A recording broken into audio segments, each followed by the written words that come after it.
Now, this bombshell comes straight from the Daily Mail, and they claim it's from a secret event, and Charlie supposedly made these statements only days before his assassination. Of course, TPUSA played it at one of their events. Their producers even treated it like a gotcha moment to silence critics, but unfortunately, within hours, people started exposing just how shady this clip looks. First of all, the video is reportedly from an event in 2023, not some closed-door meeting in Aspen, as Erika Kirk claimed back in August. Before all this happened, he had an event where he had some donors on. And one of the first questions they asked was, God forbid if something happens to you, like what would happen next turning point. And Charlie made a really interesting point. He said, companies, example, Apple, Macintosh. He said their founder, but what I have built is will one day, if I'm not around, be visioned. And he had made mention at the end, like Eric will do a great job. Running it now, community notes are not always accurate, but even they were quick to point out problems with this clip. This clip is from Charlie Kirk's public opening remarks at ArtCon 2023. Not a private Aspen event, Erika Kirk is not mentioned in the episode, but that was just the beginning. Hundreds of videos have already been posted showing signs of alleged AI manipulation, and it starts with obvious things like the strange droopy eyelid and the missing mole on Charlie's chin. And that's still not all his rings. Keep changing, and even the TPUSA sign appears to move. While he talks, Eric go and do a great job. I employ my wife to run USA. And that's still not all. And look, AI manipulation of clips isn't unusual. And it's not even hard to make AI guy videos anymore. Within minutes, people were posting videos of Charlie saying all kinds of things. I appoint Jeffrey Epstein to run Turning Point USA. If something happens to me, Jeff would do a great job. In fact, pastors were reportedly using AI versions of Charlie just 3 days after his public execution. And so she asked AI that question, and this was Charlie's response. First, I want you to know I'm fine, not because my body is fine, but because my soul is secure. In Christ, death is not the end. It's a promotion. Don't waste 1 second mourning me. I knew the risks of standing up in this cultural moment, and I do it all over again. Second, do not let this violence divide us further. The enemy wants chaos, fear, and retaliation. Don't give it to them. Instead, double down on truth. Double down on your faith and on your families. That is how you honor me. Third, remember, this America is worth it. Free speech is worth it, fighting for the unborn, for families, for sanity, and a culture gone mad. It is all worth it. So dry your tears, pick up your cross, and get back in the fight. Do it with joy, do it with strength, and never ever let evil think it won. So it makes sense why people are not willing to trust edited clips.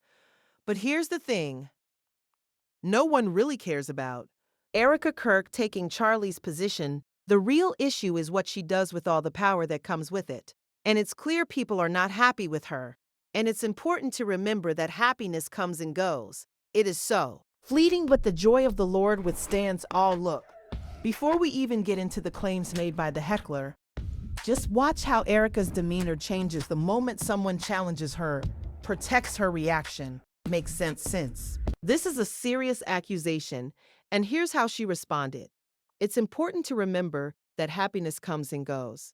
And I pray that you find it. That's an important moment, because that just showed duty to faithfulness gives life meaning, and we must pray for our enemies and those that do not feel like their life has meaning. And that's a perfect example of that, a perfect example. You pray for your enemies. You pray for those that persecute you. I don't know what she means by enemies, but her silence over the Epstein list could be one reason people are calling her out. Charlie was very vocal about that issue right before his assassination. Well, I think they got to make this right. I mean, we as the American people deserve to have every Epstein file released with no redaction whatsoever. Period. And so, yesterday, I don't want to comment because a lot of these people are my friends, but they got to make it right. And we, the American people, ran on transparency. We deserve to see the entire client list, every document the government has regarding the Epstein files. We, the American people, should have on an easy-to-access website immediately in a very, very quick fashion.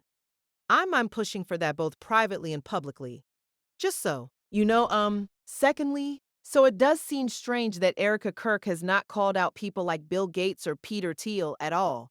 And that helps explain why so many people are unhappy with her from the moment Charlie was assassinated. Some people believe the goal has been to make hundreds of millions of dollars and position Erika as a future presidential nominee. It's just unfathomable. But yes, by the end of this year, we'll be hitting 5 billion within all of our accounts, which is incredible. I'm so proud of our team. I'm so proud of it. So that is definitely not going to be slowing down at all. I'm actually really excited about that my parents instilled in me at a very young age, and Charlie's amazing parents instilled in him at a very young age. It's tradition my husband, as tradition, would donate his entire paycheck back into the organization I am following suit. It is my honor and deepest pleasure to pledge my entire paycheck back into this organize. Yeah, it's funny. I had conversations with Charlie about that episode. He was like, man, Erica could be so much bigger and better than me. At almost everything we talk, we laugh all the time about, because people were like, Charlie could was going to be president someday. He believed firmly that Erica was going to be president someday. Hi, everybody. I still love all these emoji Zoom things. Wow. I don't even know where to begin the fact that we were able to pull off an event of a century like. It's just insane. We had over 275,000 people that attended in Stadium Overflow Westgate. Insane, you guys. And then you have, was it 100 million over having you guys that heard the gospel? And all about Charlie and all about everything that you guys do. And the hard work of Turning Point USA is insane. We had thousands that were registered to vote.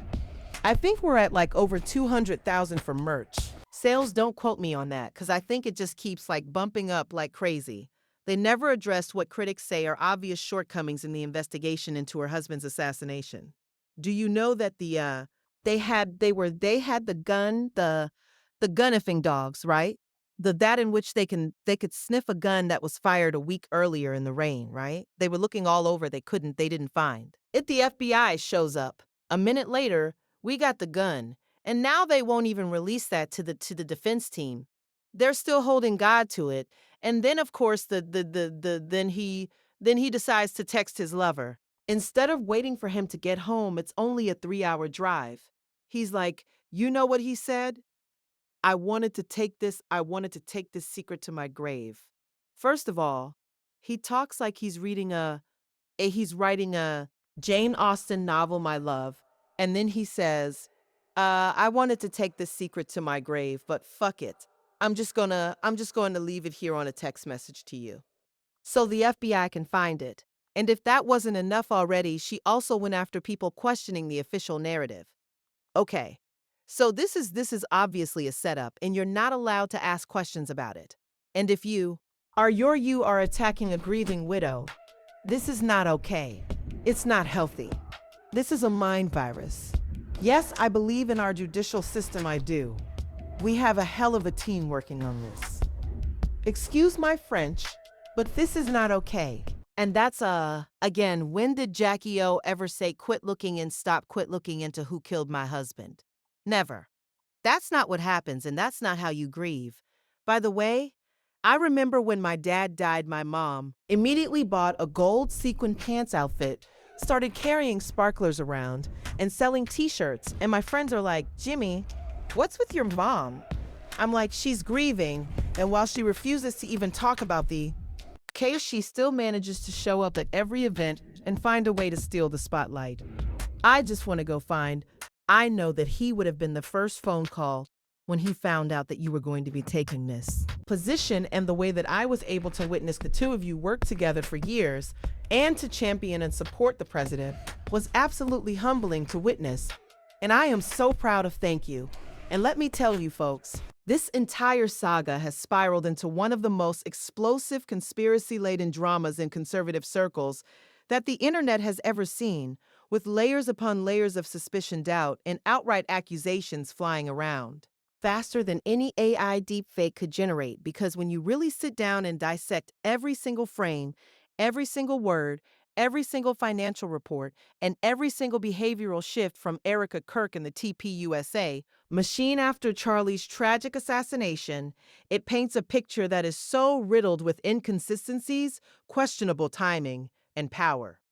Consolidation moves that even the most loyal supporters are starting to scratch their heads and whisper in closed forums and private chats, wondering if the organization that Charlie built with blood, sweat, and fearless truth-telling has now morphed into something that prioritizes massive revenue streams, political positioning, and image control over genuine transparency, justice, and the bold cultural fight that Charlie stood for day in and day out, especially when you consider how quickly the narrative shifted from warning and investigation demands to event after event, merch sales exploding into the hundreds of thousands, coder registration drives hitting record numbers, and public proclamations about hitting 5 billion in accounts by year's end, all while the Epstein client list that Charlie was hammering on right before his death seems to have taken a back seat with Erika, showing zero public fire on naming big names like Bill Gates or Peter Thiel, despite Charlie's passionate calls for full, unredacted releases and immediate public access, which makes you wonder if the silence is strategic or if there's something deeper at play in the donor circles and elite connections that keep the money flowing. Because let's expand on that AI clip controversy, which has become a full-blown cottage industry of analysis videos, frame-by-frame breakdowns, and expert testimonies from video forensic specialists who point not just to the droopy eyelid, the missing chin mole, the shifting rings, and the moving background sign, but also to subtle audio, waveform anomalies, lip sync delays that don't quite match natural speech patterns, background lighting inconsistencies that suggest compositing, and even metadata traces in the uploaded files that scream post-production, tampering on a sophisticated level. And it's not just amateur sleuths online, because professional deepfake detection tools from universities and tech firms have reportedly flagged the clip with high confidence scores for artificial generation or heavy editing, which raises massive questions about who authorized the release of this so-called succession message and why it was pushed so aggressively at TPUSA events as a gotcha tool when the original context was a public 2023 Archon speech that had nothing to do with Erika or any private Aspen donor meeting, as falsely framed, and this feeds directly into the broader distrust, because in an era where AI can make anyone say anything, from appointing Epstein to running the show to delivering posthumous, inspirational sermons about faith, courage, and doubling down on the fight, the public has every right to demand ironclad verification before swallowing any narrative whole, especially when casters and influencers jumped on the AI bandwagon within days of the assassination, using synthetic Charlie voices to comfort congregations, while the real investigation into the shooting remains shrouded in secrecy, with gun-sniffing dogs that can detect residue from a week prior in rainy conditions, turning up empty-handed only for the FBI, to magically appear minutes later with a weapon in hand, which they then refuse to release to the defense team, despite standard protocols. And don't even get started on that bizarre text message from the alleged shooter to his lover, which reads like a poorly scripted novel, mixing flowery language about taking secrets to the grave with sudden crude bluntness about leaving it in a message for the FBI to conveniently discover instead of waiting for a simple 3-hour drive home, which smells like planted evidence, or a rushed cover story to so many observers who have studied similar high-profile cases throughout history. And this ties into Erika's own responses at events where her demeanor shifts dramatically from poised leader to defensive. When challenged with questions about the case, leading her to pivot to prayers for enemies' happiness being fleeting, and the joy of the Lord, while labeling skeptics as part of a mind virus or attackers of a grieving widow, which contrasts sharply with historical examples like Jackie Kennedy, who never shut down inquiries into her husband's assassination, and instead the world continued digging for truth, and this behavior has only amplified the chorus of critics who point out how Erika continues to shine in the spotlight at every major gathering, pulling off century-defining events with hundreds of thousands in attendance, millions hearing the gospel message, thousands registering to vote, and merch sales skyrocketing, yet she refuses to address the glaring shortcomings in the probe or engage directly with the Epstein transparency demands that Charlie championed so vocally, which leads many to speculate that the real agenda post-assassination has been a calculated power transition aimed at transforming TPUSA into a multi-billion-dollar empire, with Erika positioned as the future face, possibly even a presidential contender, as Charlie himself supposedly joked in private conversations, where he praised her potential to outshine him in almost every way. And while her pledge to donate her entire paycheck back into the organization following Charlie's tradition is admirable on the surface, skeptics crunch the numbers on the exploding revenue from donations, events, and merch, and question how much true sacrifice that represents when the overall financial machine is accelerating at warp speed, with projections hitting $5 billion by year-end, all while the grieving process seems performative, with gold sequin-level spectacle in public appearances rather than quiet reflection or relentless pursuit of answers about the assassination details. And this whole dynamic has fractured the community into camps, one side hailing Erika's strength, resilience, and ability to honor Charlie's legacy by keeping the mission alive through massive outreach and faith-centered programming, while the other side dives deep into conspiracy territory, suggesting internal power struggles, elite donor influence, possible neutralization of Charlie's increasingly disruptive voice on issues like Epstein transparency, and a deliberate martyr narrative to boost sympathy, donations, and loyalty. And the AI deepfakes only exacerbate the chaos, with thousands of clips circulating, from humorous absurd ones to chilling ones that make synthetic Charlie endorse wild policies, criticize the new direction, or deliver messages that blur the line between comfort and manipulation, leading to widespread calls for better verification standards in conservative media and a return to raw, unedited footage rather than polished productions. And as we dive even deeper into the timeline, consider how the days immediately following the assassination saw a seamless handover, with Erika stepping up speeches, events, and financial updates without missing a beat, which, while impressive, raises eyebrows about pre-planned contingencies or rapid response strategies that prioritize continuity and growth over thorough internal audits or public accountability sessions regarding the investigation's flaws, like the withheld gun evidence, the Lubber text anomalies, and the lack of follow-through on Charlie's Epstein file demands. And fans across YouTube comment sections, Twitter Spaces, and private Discord groups are flooding discussions with questions like, why hasn't Erika directly confronted the silence on Gates Teal and other figures Charlie referenced? Why the rush to celebrate massive financial milestones amid unresolved questions about the shooting, and whether this represents a genuine evolution of the organization or a subtle shift away from the fearless edge that defined Charlie's leadership and made TPUSA a powerhouse for young conservatives.